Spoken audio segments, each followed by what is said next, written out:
Assalamualaikum warahmatullahi wabarakatuh. Alhamdulillah, segala puji hanya milik Allah, satu-satunya zat yang wajib kita sembah, yang menguasai langit dan bumi, yang maha segalanya, yang mengganti siang dengan malam, yang menguasai alam semesta dan menggenggam semua takdir hambanya. Di tangannya pula semua rahasia hidup tersimpan dan terencanakan. Dia lebih mengetahui tentang diri kita melebihi siapapun. Salawat dan salam semoga tetap tercurahkan atas Rasulullah Sallallahu Alaihi Wasallam, manusia pilihan, teladan terbaik bagi seluruh umat. Beliau sangat mencintai umatnya melebihi siapapun. Karena kegigihan dan perjuangan beliau, kita mendapatkan hidayah dan inayah dari Allah Subhanahu wa Ta'ala. Sahabat, belajar Islam bersama yang dimuliakan oleh Allah Subhanahu wa Ta'ala. Pada kesempatan kali ini, izinkan saya untuk membahas satu tema yang penting untuk kita ketahui, yaitu 5 keutamaan zikrullah. Rasa dekat dengan Allah Subhanahu wa Ta'ala tidak dapat terwujud dengan seketika, tetapi terjadi melalui proses kesungguhan hati dan latihan yang panjang. Banyak jalan untuk mendekatkan diri kepada Allah. Adapun jalan yang terbaik yaitu dengan selalu taat, mematuhi perintah-perintahnya dan menjauhi semua larangannya. Berzikir termasuk salah satu di antaranya. Dengan zikrullah, seseorang akan mampu untuk taat pada perintah Allah, berat atau ringan ketika ramai ataupun sepi. Pengertian zikir tidak terbatas hanya mengingat saja, tetapi zikir mengandung makna terpadu dari paling sedikitnya 5 kegiatan, yaitu mengingat, mengakui, merasakan, merendahkan diri dan memuji. Potensi ini hanya dimiliki oleh hati seorang mukmin, sedangkan lisan kita hanya sebatas alat agar hati terus mengingat Allah Subhanahu wa Ta'ala. Dengan demikian, zikir ini akan membuahkan perbuatan akhlakul karimah atau budi pekerti yang luhur.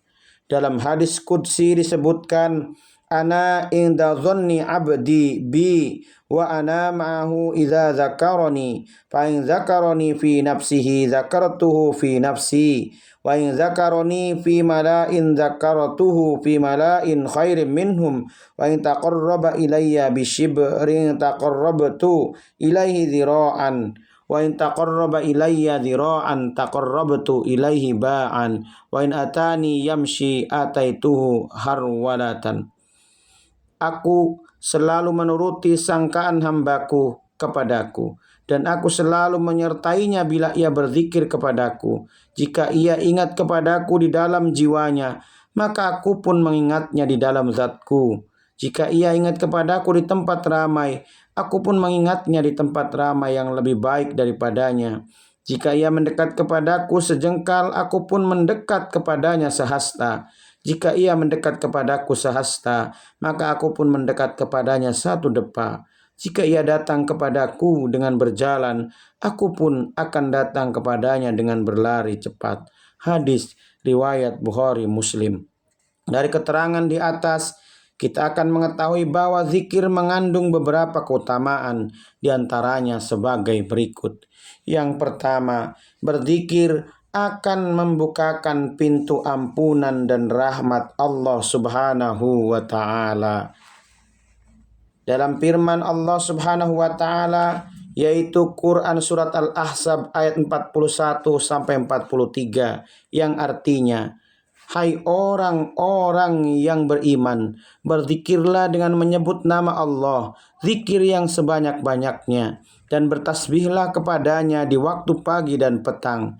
Dialah yang memberi rahmat kepadamu, dan malaikatnya memohonkan ampunan untukmu, supaya dia mengeluarkan kamu dari kegelapan kepada cahaya yang terang. Dan adalah dia Maha Penyayang kepada orang-orang yang beriman. Yang kedua, zikir adalah tanaman surga. Rasulullah Shallallahu Alaihi Wasallam bersabda dalam hadis yang diriwayatkan Abdullah bin Mas'ud, yang artinya, aku berjumpa dengan Ibrahim pada malam Isra dan Mi'raj.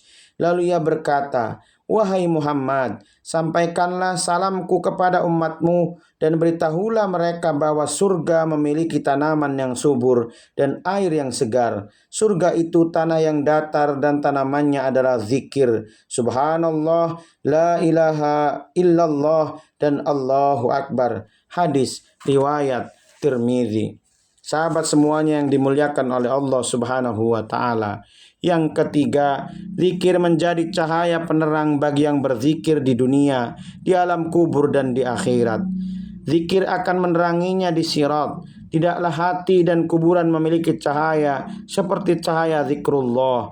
Hal ini berdasarkan firman Allah Subhanahu wa taala yang artinya, dan apakah orang yang sudah mati, kemudian dia kami hidupkan dan kami berikan kepadanya cahaya yang terang, yang dengan cahaya itu dia dapat berjalan di tengah-tengah masyarakat manusia, serupa dengan orang yang keadaannya berada dalam gelap gulita, yang sekali-kali tidak dapat keluar darinya.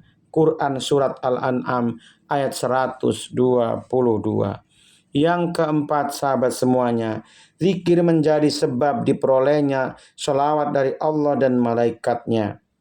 Hal ini sesuai dengan apa yang difirmankan Allah dalam surat Al-Ahzab ayat 41 dan 43, yang artinya, hai orang-orang yang beriman, berzikirlah dengan menyebut nama Allah, zikir yang sebanyak-banyaknya, dan bertasbihlah kepadanya di waktu pagi dan petang. Dialah yang memberi rahmat kepadamu dan malaikatnya memohonkan ampunan untukmu, supaya dia mengeluarkan kamu dari kegelapan kepada cahaya yang terang, dan adalah dia maha penyayang kepada orang-orang yang beriman. Dan yang terakhir, yang kelima, sahabat semuanya, banyak berzikir dapat menjauhkan seseorang dari kemunafikan. Hal ini sebagaimana firman Allah Subhanahu wa taala yang artinya, sesungguhnya orang-orang munafik itu menipu Allah dan Allah akan membalas tipuan mereka. Dan apabila mereka berdiri untuk sholat, mereka berdiri dengan malas.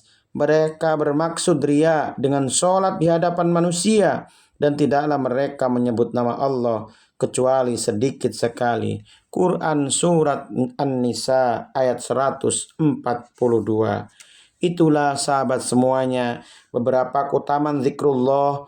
Untuk menambah hikmah zikir, sebaiknya kita menjaga adab-adabnya. Di antara yang perlu diperhatikan adalah sebagai berikut. Yang pertama, ikhlas dalam berzikir menghadap ridha Allah.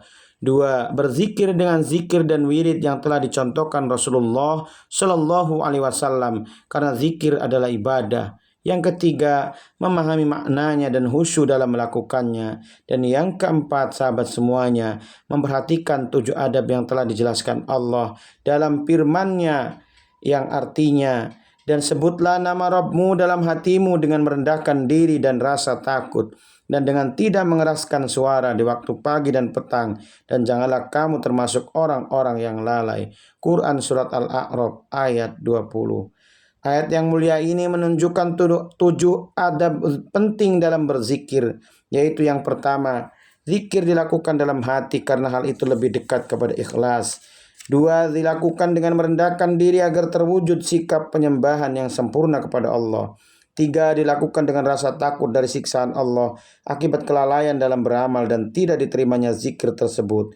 Oleh karena itu, Allah mensifati kaum mukminin dengan firman-Nya yang artinya, dan orang-orang yang memberikan apa yang telah mereka berikan dengan hati yang takut, karena mereka tahu bahwa sungguhnya mereka akan kembali kepada Rabb mereka. Quran Surat Al-Mu'minun ayat 60. Yang keempat, dilakukan tanpa mengeraskan suara karena hal itu lebih dekat kepada tafakkur yang baik. 5, dilakukan dengan lisan dan hati. Dan 6, dilakukan di waktu pagi dan petang. Memang 2 waktu ini memiliki keistimewaan, sehingga Allah dalam sebuah ayat ini ditambah lagi keistimewaan lainnya, yaitu keistimewaan yang disampaikan oleh Rasulullah Shallallahu Alaihi Wasallam. Yang ketujuh, larangan lalai dari zikrullah. Sahabat semuanya yang dimuliakan oleh Allah Subhanahu wa taala, itulah 5 keutamaan berzikir kepada Allah Subhanahu wa taala. Semoga kita termasuk orang-orang yang berzikir kepada Allah Subhanahu wa taala dengan hati yang ikhlas hanya karena Allah. wal afu minkum wallahu a'lam bishawab. Subhanaka Allahumma wa bihamdika asyhadu an la ilaha illa anta astaghfiruka wa atubu ilaik. Wassalamualaikum warahmatullahi wabarakatuh.